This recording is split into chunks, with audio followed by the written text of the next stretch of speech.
Good afternoon, friends. Um, Hopefully you will tune in for my thing, what I learned on set. So, what I learned being on it, well, I was actually getting my photos updated. So, I learned some things that I kind of jotted down some stuff. So, you see my eyes kind of shift a little bit. But I learned some really important things from doing this photo session this time.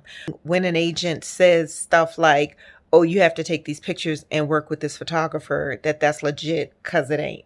What I'm saying is that if you have an agent and they have photographers that they prefer to work with, or that they have come highly recommended because they like their work, that's different than someone trying to sell you a package deal in order to sell you the idea that you'll be able to get work if you do this with them.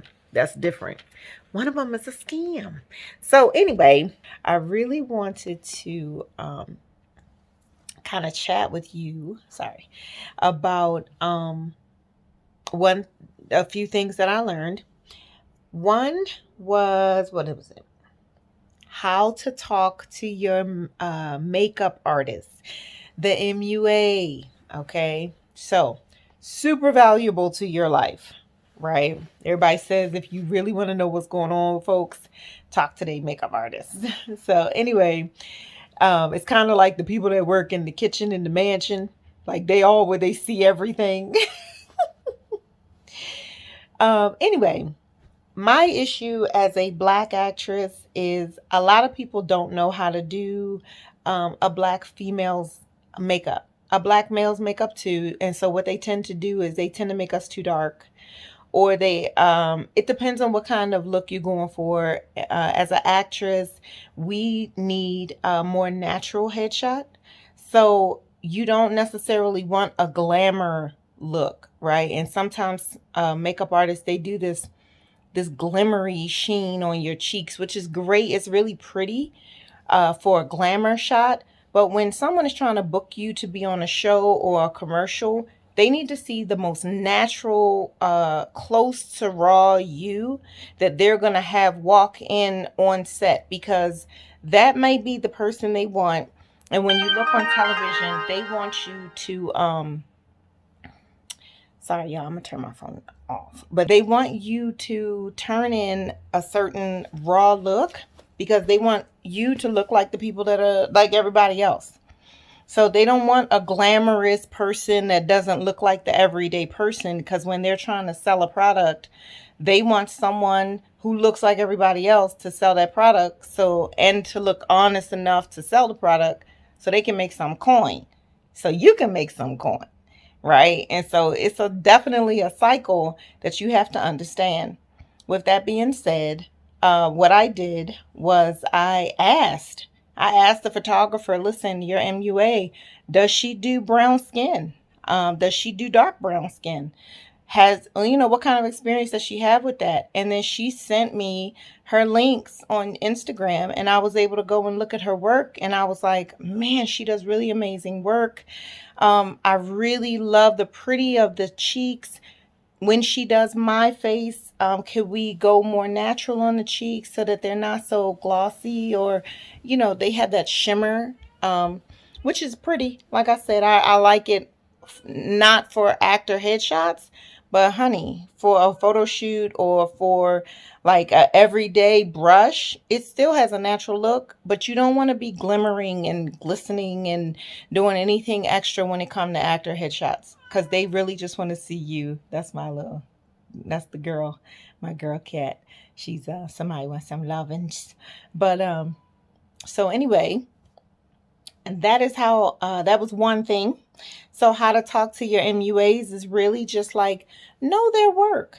Go and put time into your invest in yourself. Anyway, getting back to it, talking to your makeup artist, I think it's flattering if you do your due diligence to do your research and go look at their work, so that when you're talking to them, you can talk to them in detail. It's important that they have a relationship with the photographer, which that was my experience. They had already worked together. So when she was describing what it is that she knew my agent needed, which is also a big part of it if you have an agent. If you don't, the research is a bigger part of it. And I'll get to that in a second. But, she had already had a relationship with a photographer, which was super important. And so when I had spoken with the photographer to ask about the makeup artist, she didn't have any problem communicating what my needs were. Then I did my own work and I looked at her work, the makeup artist on Insta, and I liked her work. It was just some tweaks. But that tweak is important because at the end of the day, the photographer can only take the pictures, the makeup artist can only do the makeup. They can't read your mind. And everybody wants to win, right? The photographer wants you to win so you can make money so you'll come back to her and give her referrals. The makeup artist wants you to win because they want to make sure they get to work with that photographer again and give you referrals. And so, it's a cycle, just like you would want for your business as an actor. When you meet an actor on set, you want to portray yourself as a certain way so that they refer you and remember you for another gig at some point. And you don't want to overdo it and oversell yourself at any time, and no one should do that. But you want to just make that impression that's like, hey, I'm easy to work with, I'm reliable, I get here on time, which is another thing that I will talk about. And I understand that this is a business, we're networking, and that, I'll look out. So, with that being said, I think it's important to know the MUA style and then come to her and be like, hey, this is what I need, so that she can or he can make sure that you have that. So, that was the one thing that I noticed they really were appreciative of, and that was very valuable. Another thing is research. So I stayed up until 3 a.m. prepping. That was partially my fault because I had procrastinated. We kind of had like a miscommunication on the date and how, like when, how, where, blah, blah, blah. And so when we finally hashed all of that out, excuse me, when we finally hashed all that out and got to a place of really good clarity, I went on in and handled my business, made sure that I had the clothing styles that I needed so that my headshots tell the story of the actor that I am. Let me say that again, because this is a real miscommunication that's going on. There are a lot of headshots that are simply smiling and serious. We say comedic and dramatic, but they don't tell the story of the actor that you are. And you don't necessarily have to pick up the reel to do that. What do I mean? Well, what I mean is I may be a snarky actor or a shady actor, or I may have sides to me. Now, I think it's very important to mention that you do have dramatic and comedic vibe, serious and funny and whatever. But what we're seeing now, especially since everything has gone to online, is a stretch out of not just serious and funny, but some like thinking, some personality, right, is allowed. Not things that are going to have you like you can't have stuff where the casting director, which I've also been, I can't see your eyes. I have to see you. I have to be able to see the story in your eyes. So you should be thinking something when you're taking the headshots, which is part of the research. When you pick out the clothing, the wardrobe that represents that mood or that character, right?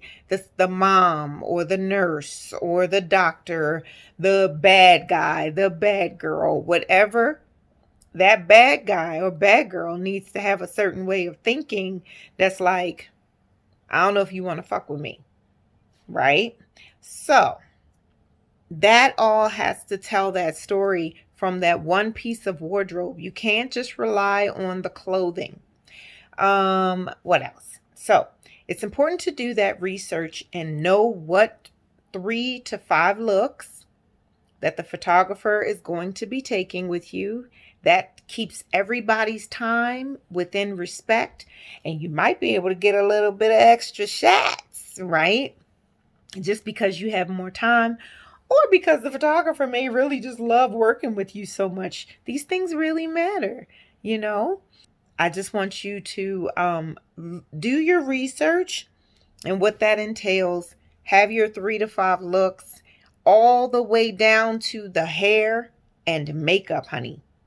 So sometimes, like one thing that happened when I was doing my photo shoot, we changed my face some to go with a more bad girl look, or a more demure upscale look, or you know, something, I don't know, curly and happy, or but the look matched the vibe. And that's very important, whether you're doing your own makeup or someone is doing your makeup. When you see the character that you're trying to sell, you need to see them from head to toe. Okay, give your character that respect. Dress him or her. So, yeah, that preparation is important. Research is important. Talking to your MUA, giving everyone the respect is very important. And being on time, ahead of time is better, but at the very least, be on time. Because after time goes into your time, and it's not fair for you to expect, think, require, or ask, or demand that anyone, if you are late, give you your whole hour or your whole session, so to speak. They book their sessions. Please respect your photographer and your makeup artist's time, and thereby respect yourself. That's decency, right? That's whole actor talk. Okay. As a whole actor, what makes you professional is that you're prepared, you've done your research, you know how to talk to people, you're on time, and you have your thoughts and everything kind of combed through and worked out. Then you can start talking to them about it. I was in there and I was like, I brought these, like, I kind of, I'm like an overachiever. So I brought 3 like choices of every look. I'm like, listen, ain't nobody gonna tell me that I'm not ready, right? And so my standards are like boom, which is why I can be here and offer you this coaching, right? So I put up my 3 choices, and then I'm like, listen, I like this jacket, but I feel like this is a little bit more masculine than the look that I was going for the business. But you tell me, I have these shirts to go with this. It's a shade different, but it looks different on my complexion. Like, I was kind of combing through things because I care, right? And she was wonderful about it. She was so grateful. Let's try this one. Let's try that one. I ended up with way more looks probably than even the ones that my agent or myself required, because she wanted to see them. That's fun too, when you could play with your photographer because you're so ready that they like, well, this is gonna be quick. We're just gonna see, and oh, I like that. And then they start taking the photos, and then you have a different photo session. Like, I was exhausted by the end of mine. I had changed so much. I don't even know how many looks I have at this point. I ain't gonna lie. But I went in with the definite, I need these 5. And then we ended up wherever we ended up. But that came because I was prepped, right? The mood was right. The playlist was kicking. Take a playlist. Like, it was just good vibes, man. It was open.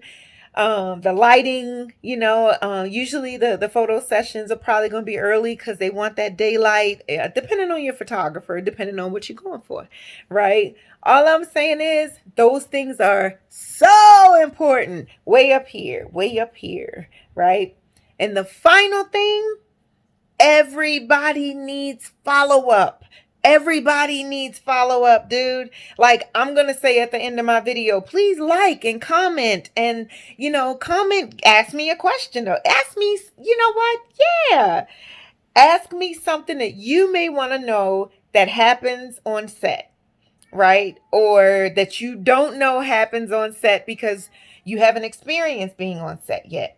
Or that you've seen that you're like, does that really happen on set?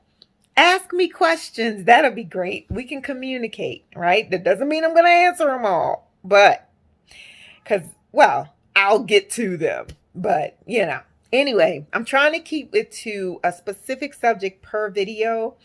That's important, especially for a person like me, because I'm like, oh, pretty lights. Like, so we're going to keep this focus. Laser, I see you. I see you. So, that is the final thing. Follow up. You have to follow up and let people know, hey, I had a great experience with this person. Hey, I really enjoyed my experience, but because honest feedback is very valuable too. It's extremely important for us as the because I'm a small business owner as well. Like, I own Jones Entertainment, right? And so Jones Entertainment, I coach actors. I help them, like I'm trying to help anybody that's willing to watch this. I help actors and artists get on a path of focus. I'm going to set you up and put you on a path of success as a whole artist, though, because I do have high standards. So when you come to get coaching from me, I need feedback on that. Lately, my feedback has been that my clients book. That's the best feedback there is. When they start being successful, then you get that reputation that's like, dude, they call me the I ain't gonna say it because somebody gonna try to rob my shine, but whatever. They call me the baddest, right? And they recommend me. That's the dopest compliment for me. However, I also feel really powerful when someone is truthful and shares with me feedback that helps me grow as a small business owner, as an actor, as an artist, as an entertainer. Um, because, we all get to grow from that, right? And so, with that being said, follow up, feedback is so vital. That is the end. Those are all the things that I wanted to touch on as far as a photo shoot. Super, super important. So glad you joined me. Drop back in to learn one more thing that I learned from being on set. Thanks again. Please like, share, follow this video, and we will see you on set. Right here. It's in your eyes. It's in your eyes. We need to just don't move. Don't. Bye.